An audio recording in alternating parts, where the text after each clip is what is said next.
Campinas Innovation Week acontecendo aqui em Campinas, aqui no Prédio do Relógio, no Pátio Ferroviário. E nosso podcast não para, hein? Muita gente vindo aqui falar com a gente, dar entrevista, dar o seu depoimento. E nós estamos recebendo agora o José Eduardo Azariti, da Ventura Hub. Tudo bem, José Eduardo? Tudo bem, tudo em ordem. Um prazer estar com você. Prazer é nosso recebê-lo aqui. Conta para mim um pouquinho, o que é a Ventura Hub? A Venture Hub, nós somos uma aceleradora de startups e a gente ajuda empresas na aceleração da inovação corporativa, né? Como que isso é feito, né? Do ponto de vista da aceleração das startups, são empresas que são normalmente de base tecnológica, ainda estão em fase inicial da sua jornada. A gente ajuda a estruturar os processos, a melhorar as validações de mercado, até chegar no momento em que elas começam a buscar fases de investimento. Então, por conta disso, nós também temos um veículo de investimento, o Select Portfolio, que aposta em startups que já estão numa fase de tração, onde o recurso aportado vai ser mais para marketing, vendas, crescimento, internacionalização.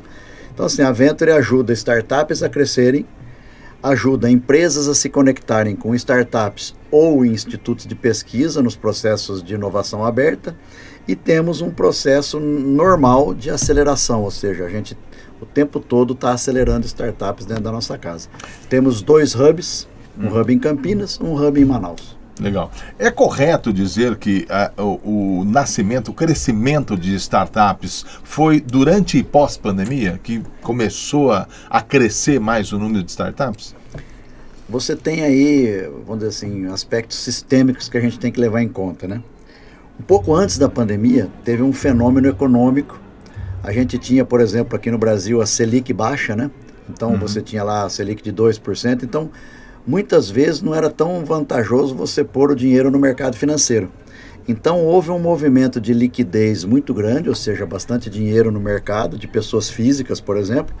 E com isso, nesse período, houve muito investimento em startups, muitas vezes até, vamos dizer assim, por uma moda, né? Vamos dizer assim, eu vou tentar apostar em algo mais de risco para ganhar mais dinheiro. Mas o que acabou acontecendo? A pandemia, na verdade, ela foi um momento onde a gente teve, vamos dizer, sabe aquela coisa de separar o joio do trigo? Sim. Então, muitos dos investimentos que tinham sido feitos em startups que não estavam totalmente preparadas para receber aquele investimento ou para um crescimento sustentável, esse dinheiro, depois da pandemia, ele ficou escasso. Então, agora, o momento que nós estamos até retomando no pós-pandemia, houve uma escassez, um enxugamento dessa disponibilidade de recurso.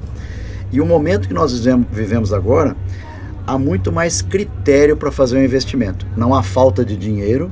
O que a gente está observando, algumas startups com dificuldades de captação, é porque os processos de seleção estão muito mais seletivos, né?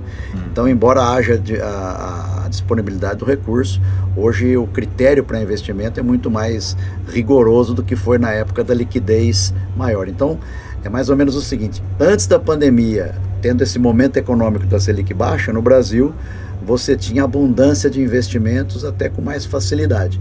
No pós-pandemia, houve um rigor maior.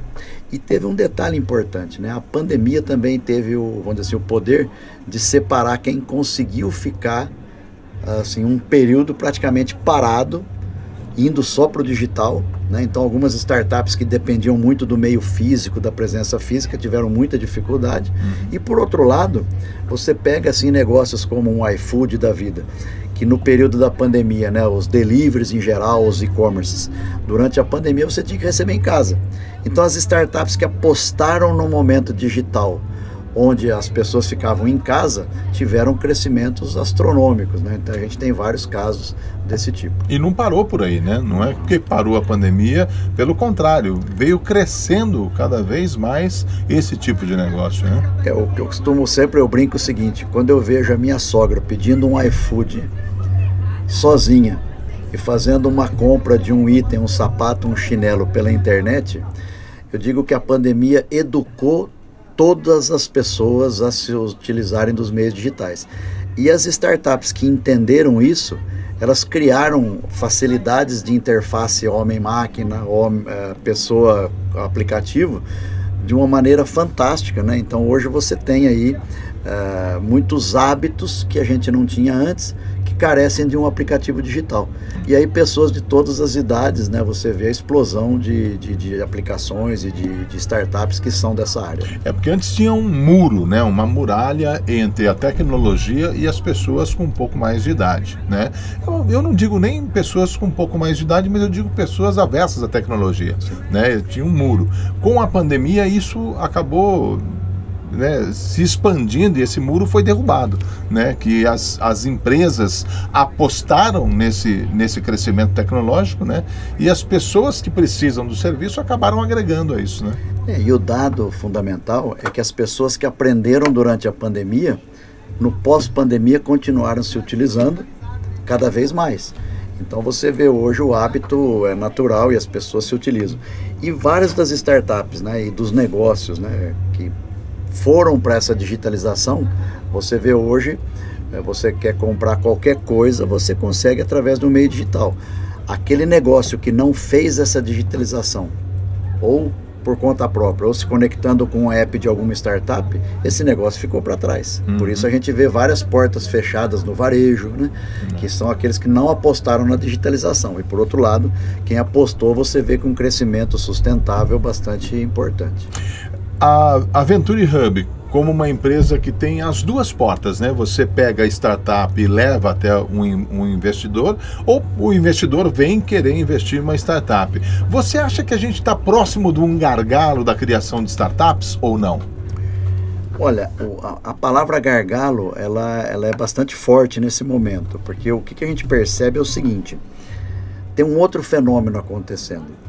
A inteligência artificial chegou de uma maneira democrática. O que eu quero dizer de uma maneira democrática? Hoje qualquer um pode se utilizar de um chat GPT, por exemplo, para fazer muita coisa, para fazer imagem, para fazer construção de apresentações, enfim.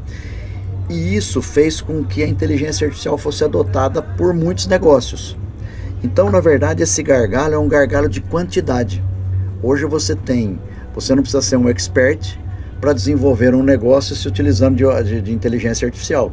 Então tem muita disponibilidade. Então, na verdade, eu diria que nós estamos com um funil bastante aberto de novas ideias, novos modelos de negócio vindo de startups. O que significa que a dúvida é: será sustentável? Quem será o vencedor, quem será o perdedor? Então a gente diz que o mercado vai fazer esse filtro, e hoje o que a gente vê é que assim, há uma dúvida dos investidores em qual startup que usa inteligência artificial eu vou apostar. Ele tem essa dúvida, mas por outro lado ele fala: eu não posso ficar fora desse negócio com inteligência artificial. Então é a dubiedade, né? Porque na verdade é aquele fato também que a gente tem que pensar. Hoje, se nós falarmos de uma startup para comida, nós temos 3, 4 que vêm na nossa cabeça. Mas a gente sabe que tem muitas outras empresas de outros setores que têm aos montes. Ou seja, esse funil está se fechando? O que a gente vê está acontecendo muito, que quando você tem essa grande quantidade, existe um conceito em determinadas situações que é assim, será dominante. Então o que significa isso? Os investidores também estão investindo nas coisas que a gente chama M&As, Mergers and Acquisitions, aquisições e fusões. Então é muito comum em determinados segmentos, quando pulveriza muito, operacionalmente, se você juntar 3, 4 negócios, então o que está sendo uma tendência também? Você juntar negócios parecidos para ganhar sinergia. Então, aquela que é a maior, a que está se dando melhor, ou que tem um fundo de investimento mais estruturado por trás e ainda com ganância de investimento, ele compra as outras. Então tem muita startup sendo adquirida pelas maiores. Então você vê, por exemplo, nessa linha, você deu o exemplo de alimentos, né? A gente tem de marketing é muito comum. 2, 3, 4 agências, uma vai lá e junta, vira uma só, de marketing digital. Então o que a gente está vendo muito hoje em dia é essa, vamos dizer assim, uma consolidação dos segmentos em diferentes verticais. Muito bem. Bom, nós conversamos aqui com José Eduardo Azariti, da Venture Hub. É isso, né, José Eduardo? Sim, Venture Hub. Venture Hub. Muito obrigado pela sua participação aqui no nosso podcast. É uma honra, sempre à disposição. Um grande abraço. Muito obrigado. E a gente volta logo mais com mais um Entrevistados aqui no nosso estúdio de podcast aqui do Campinas Innovation Week. Até lá.